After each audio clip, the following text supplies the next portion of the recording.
What's up, everybody, and welcome back to the Virtuous Coach podcast. This episode is for all my coaches out there. I've got some news for you. When you are coaching your sessions, you're not just running a workout, you're hosting an experience. Your job is to make sure that your room is connected and it is an experience in which people would remember it and want to come back to the next day. You can have the greatest programming, the greatest workout in the world, but if the experience is not one that is creating an environment where people want to come back to, you're going to over time end up losing those clients. And I can tell you that we got this wrong at Virtuous Gym in the past. And recently I just did a training with my team that I went over sort of this concept of like hosting your workout rather than running it. And I'll just straight up tell you, this is not my concept that I came up with. I'm standing on the shoulders of giants here with this sort of idea and concept. It comes right from my coach, Coach Jens Robinson. He's a coach and a mentor that lives over in the UK. He used to be head of Marchand Gyms, and he sort of taught this concept around hosting your workouts. And it basically comes from, there's a reality show over in the UK that's called Come Dine With Me. Now, the reality show is a show in which people are hosting dinner parties and they're essentially being graded on it. So imagine for you, like, for us, we at Virtuous, we have basically a Christmas party every single year throughout for our entire community. And I've always told my coaches that our job is to make sure that all the way from the newest client to the most experienced, that all of them feel super welcome. And it's our jobs as coaches to make sure that that party and that environment and that social event is one that is creating meaningful connection amongst all those people. Now, it's a bit of a challenge. And I would say, looking at myself, I don't know why I didn't put that together as far as like doing this into sessions until this past year, but it's been a game changer for our coaches because it's given sort of a different way to look at what their workout sessions actually are. Because I think as coaches, we can get lost in the monotony of reps and sets and cueing movement and making sure somebody's deadlift is the best thing ever. But if the experience sucks, none of that stuff even matters. So today I'm going to sort of go through this concept and give you guys some frameworks and some things that you can consider. Maybe if you're a coach out there and you're looking to turn your sessions and make them from something that is good to something that is actually going to be great. So first and foremost, as a coach, you have to adopt this host mindset. So what do I mean by that? That means that when people come into your room, what are you doing to make that environment one that is welcoming? Everything from, is the gym clean? Is equipment set up the correct way? What's if you have the ability in your gym to sort of like manipulate lighting and stuff like that, are you doing that? Is the bathroom stocked with toilet paper and paper towels? Is the soap dispenser filled up? What kind of music are you playing? Is stuff put away? If the workout dictates it, do you have the machines out on the floor and ready to roll in a certain way? Have you thought logistically about everything from your warm-up to your workout explanations? How are you greeting people when you come in the room? Like, all of these things go into creating an environment. And for us, what we are looking to do is from the minute the person steps in the door to the minute they leave, is it something that we can do as coaches to make it memorable for them? So again, we want to create a place that communicates that this place is alive and our clients belong here, right? So do you create an environment as a coach right now when you're leading your sessions that says that our gym is alive and you belong here? Or are you creating something that is a little bit different? Just sort of a question that you can sort of ponder for yourself. I always try to tell my coaches that the first thing I want people to think when they leave our gym is that gym has a vibe. Like, so are you creating like a vibey environment inside of your coaching sessions? I think a good mindset to also remember inside of this sort of like hosting concept is that we're not running workouts, we're hosting experiences. So just something to sort of consider. So let's talk about ways that we have decided to create connection inside of our gym, and maybe you can take this and sort of implement it. So inside of a gym, you've got sort of like micro communities of people. You've got your OGs. I would generally classify this as people who've been there, 2+ years. Then you've got your intermediate people. That is going to be people, I would say, 3 months to 2 years. And then you've got your people who are maybe going through like a challenge or like some sort of front end program. And maybe you've got your new members or people that are just sort of on like a recurring trial of some sort.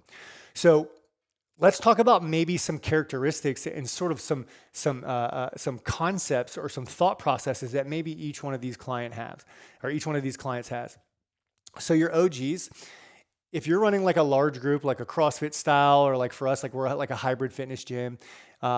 If you're running an experience like that, you have to imagine how are each one of these people viewing it from where they're coming from, their experiences, their time in the gym, like what sort of frame of mind are they looking at this workout from? Your OGs, they're likely pretty sticky, right? The unfortunate part about that is they often have a lot to say about what you're doing, which is fine. You want people that have sort of this ownership in what you're doing. But your OGs, people who have been there 2+ years, they have gone through workouts with you. They have certain expectations of how things should look and sound and feel, and you have to deal with those expectations as a coach. It is likely that your OGs sort of already have a clique of other OGs, people that have been there a long time with you. And there may even, depending on what kind of culture you have in your gym, I don't think that we necessarily have this in Virtuous, but your OGs maybe even look at those like middle of the road intermediate people and those newer people. They may even look at those people as sort of like nuisances, people that are sort of slowing the workout down. And they may not like outwardly say that, but I've been doing this a long time, 14 years, right? Like I understand that people likely are probably thinking about something like that.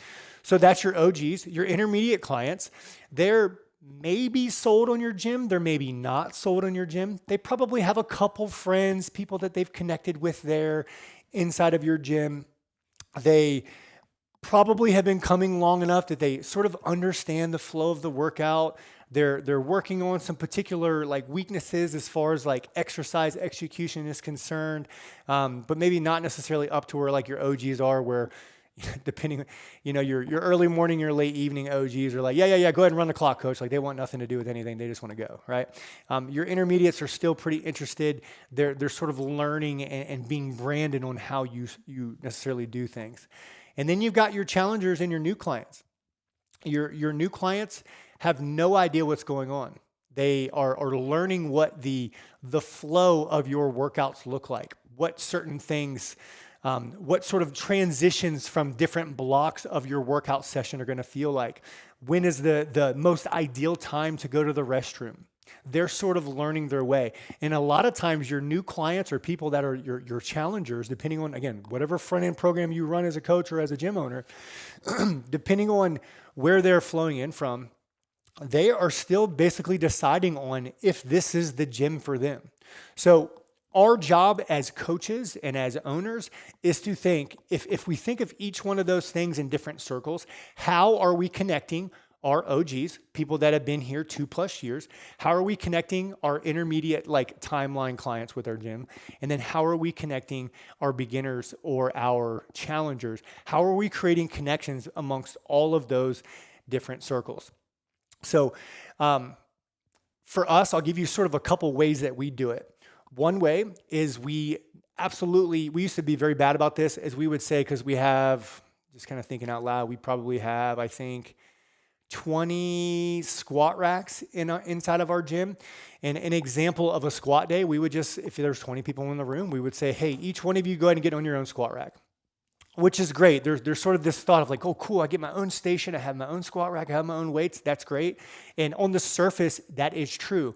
But the reality of the situation, and one as I stepped back over the years and looked at it, is that when I send 20 people out to 20 squat racks, where is the time to connect?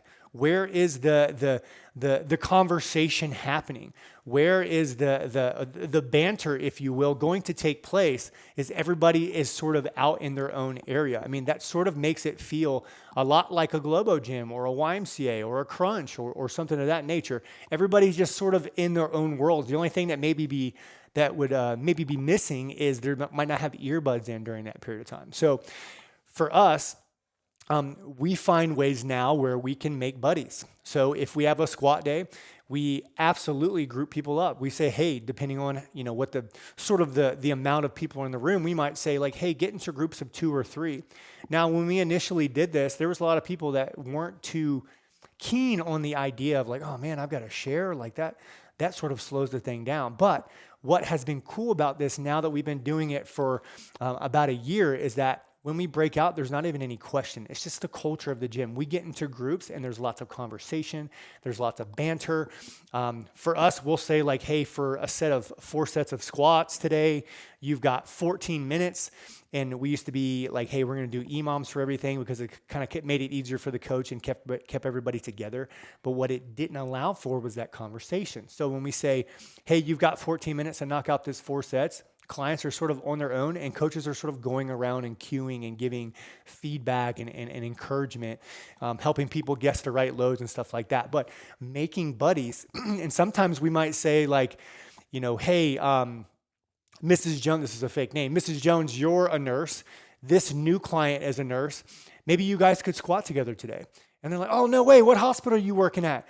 Oh, cool. You're in pre-op. I'm in pre-op. And next thing you know, they've got new friends. And, that person who's on day 1 and that person who's on year 2 have now made a connection. How likely do you think that day 1 person is going to leave or have a bad experience when they were able to create a connection with somebody? We call that likeness. That's an influence principle. So for us, we look to make buddies and we look to find likeness. Now, inside of that too, we also think, hey, I'm going to, when I have a new person maybe and one of my OGs together, I'm going to maybe in some way, shape, or form, I'm going to recognize publicly that is the type of behavior I want. I might say like, loud, maybe I'm talking to a client, my fictitious person, Mrs. Jones. I might say like, hey, Mrs. Jones, thank you so much for teaming up with Jackie today. That was awesome. I really appreciate it. That's what makes our gym really special. But I'll try to say it where there's other clients around so that those other clients can also hear like, oh, that's the kind of behavior that like we are trying to create here. Understand that like branding and culture is basically this thought of like, this is how we do things around here. So for you as a coach, the more you can publicly recognize the types of behaviors that you like and that you want to see within your sessions, the more likely they are to take place more in the future, creating that connection that you're looking for. So just to kind of recap that, we're looking for likeness. We are looking to make buddies with people. How can you group people together during certain things? And then how can you publicly recognize those behaviors? So, we have to make sure, especially when it comes to our new faces, we have to make them feel welcome. We have to make them feel special, and we have to make them feel accepted into our crew, into our environment. And the only way that's going to happen is if you facilitate in some way, shape, or form a way in which all of these different circles can communicate. So we're looking for energy, we're looking for conversations, we're looking for banner, and it's up to the coaches to make these connections sort of happen. Now, even inside of your OGs and your intermediates and your beginners, there's like different clicks that happen even inside of those like time domains that people are in your gym. So you've got your 5 and 6 a.m.ers. Those are likely going to be the people that just go hard in the paint, right? They're the people that come in, they get it done, they don't want in a lot of situations, they don't even want too much feedback. They just want to get in and they want to go. Then you've got people that are like social fitness people that come to the gym mainly because they want to create relationship and they want to create friendships. You've got your drinkers and your partiers in some way, shape, or form. And those, honestly, those are great ambassadors of the gym a lot of times because they're usually a lot more social and a little more willing to go out of their way to connect with that newer face. And then you're going to have your moms. And again, there's other clicks. These are just kind of a few that I see all the time. Your moms or those, a lot of times it's those women that will drop off their kids at school and they'll come into your mid-morning workout. So understanding that you've got all of these different time like time duration as far as time spent in your gym. You've got all of these different bubbles, and then you've got even your little micro clicks inside of that. How many different ways can you connect these people together? Again, a great way to do it is likeness. A great way to do it is maybe like a shared hobby. Maybe, you know, such and such's husband also works at this place. Like, how can you work to as the coach to create a host sort of experience to where these people can connect on different ways? And I think coaches, we almost have to force this connection, because if we don't force it, it likely is not going to naturally happen on its own, especially if you're a big gym with big sessions. If you've got 20 plus people in your session, you're going to have to make this connection happen. Otherwise, those clicks are going to completely box out your middle of the road people and your new faces. You want to make sure that we are creating environments that are not clicky and not even up to even remotely entertaining that sort of behavior where we're blocking people out. So as a coach, how can you create a culture that feels good, and it feels good to be at, and it's really hard to leave? How as a coach can you do that in your sessions? How can you make people stick? Because if you do not make people stick, they are going to eventually leave. You'll have zero impact if you do not help people stick to your gym and to your sessions.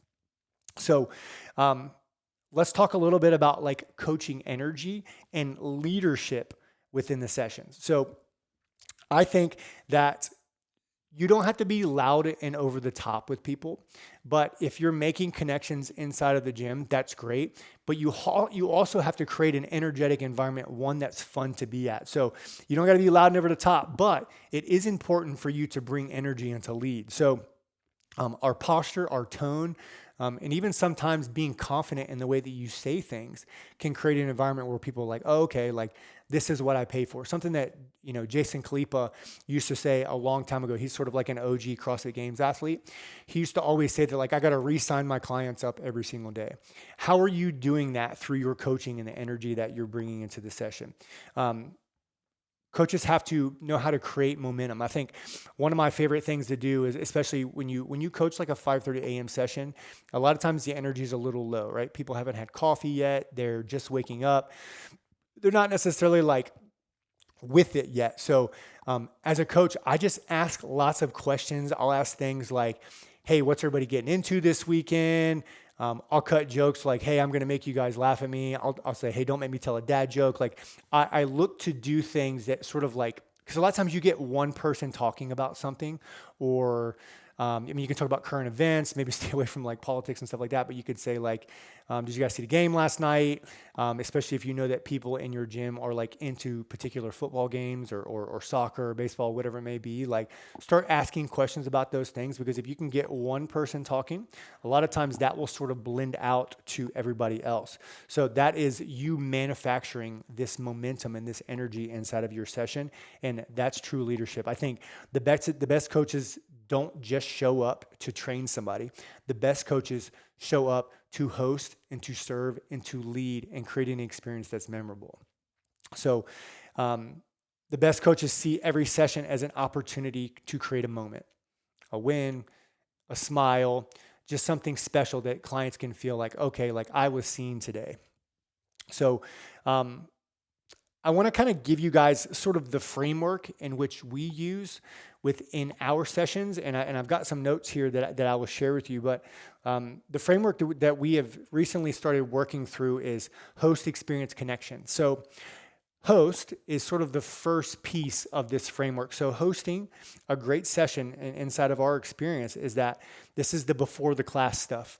This is the setting the gym up for success. This is as your clients are coming in, you're greeting them, you're smiling, you're welcoming them. You're building anticipation for the workout that day. You're asking people how their day was, because sometimes just a simple like, hey, how are you today, can let you know that maybe somebody's struggling with some back pain. They've been sitting at their desk all day long, or they tripped up the step and banged their knee, or they didn't eat lunch that day, or if this is early in the morning, maybe they had a rough night of sleep. Just opening and greeting them in this before the session stuff can really give you a lot of information on how you should conduct business when you start running your session. Next, we think about the experience portion. So this is like you're during the class. Like, how well are you commanding the floor? Are you celebrating effort? When I say commanding the floor, when you are running a large group gym, you've got, 20 plus or minus a few people inside of that session. The coach, there has to be no doubt that the coach is in charge. You have to be telling people exactly what you're looking for. You have to be giving intention. You have to show clear control. And when you start losing control, what are different ways that you can snap back in? I do this silly thing where like people are talking over me, or they're being pretty loud. I'll say like, hey, Mrs. Jones, hey, give me like 5 minutes and you can go right back to having a good time. Or, I'll hold up the remote to the timer and I'll say talking remote. And everybody sort of knows that like I'm poking fun, and they'll stop talking. They'll pay attention to me. I'll say like, hey guys, real quick, I just want to talk about something. Hey, give me 5 minutes. Like, again, just bringing people back in and creating that control again, because you know what creates a really terrible experience? One that is chaotic, loud, and out of control. And if you are a coach and you have a session that is happening to you, that is 100% your fault. You can't blame that on anybody. You are going to have people in your sessions that are talking. You want that to happen. You're going to have people in your sessions that are excited to see each other. Maybe they haven't seen each other all day, and they might just for a second forget that they're supposed to be listening. That's going to happen to you. You have to anticipate it. But build your toolbox in a way that when those times come up, you know how to navigate those situations and bring yourself back into control, into power inside of those. So the host, right? Before the class stuff, this is like the welcoming portion of your session. The experience, this is your during the class, the command of the floor, your management of logistics, and then the connection. This is sort of the back half. This is how are you connecting people? Are you thanking people for coming today? Are you celebrating any wins? I like to recognize certain things like, hey, you were working really hard today on your ring pull-ups, or hey dude, was that a new PR that you lifted on your squat today? Like recognizing those efforts, because if you're just sort of like, all right, 3:00, high fives. Okay, cool. 4:00, you're up next. Like there's no sort of connection being created. And I think that is novice level coaching experience versus going and saying like, hey, if you're running late, maybe take a minute or two just to simply see people off that day. One great thing for retention is just simply saying like, hey, what time are you coming in tomorrow? And just sort of bouncing from person to person, just teaching them how important it is to continue to show up to the gym over and over and over again. So I think that framework is pretty simple, but if you repeat it every single day, I just have to believe that your coaching sessions will just become almost magnetic for you. So if you're a coach and this is your calling, we have to build a space that people love to be a part of. We're not running workouts. We're not just coaching reps and sets. You are part DJ, part dinner host, you are part community builder, but more importantly, you're hosting possibly somebody's transformation. And I think that can't be taken lightly. So tomorrow, I'm going to encourage you, when you step out on the floor, walk in with this mindset of I'm a host. This is my party, and it is important for me to connect all of these groups. It's important for me to walk from the very beginning to the very end, to walk people through an experience that is memorable. And again, if you just take this dinner host mindset and you imagine if people came to your house, you didn't say hi to them when they walked in. You only started talking to them when you started eating dinner. And then when they finished dinner, there was no talk and no banter. You just started cleaning up and they went home with no conversation. Like me just explaining that sounds weird, but that's what happens on our gym floors across the world all day long. And this does not happen in virtuous gyms anymore. And if you're coming to this podcast as a coach, I'm going to make the assumption that maybe you're looking to grow and you're looking to get better. But if you're a gym owner listening to this, do your coaches make the dinner party feel like that, right? Are they just talking to them during dinner and that's it?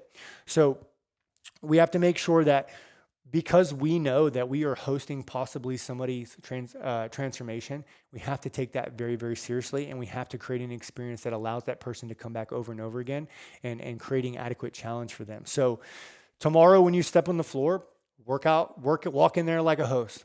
Create energy and create an experience in one that is memorable for your clients. So I hope that everything in this podcast was encouraging to you. I hope it's something that you can you can sort of plug into your workout sessions. Maybe you can take a couple ideas and stick it in your toolbox as a coach. But more importantly, I hope that it helps you to progress. So thank you so much for listening, and we'll see you guys on the next episode.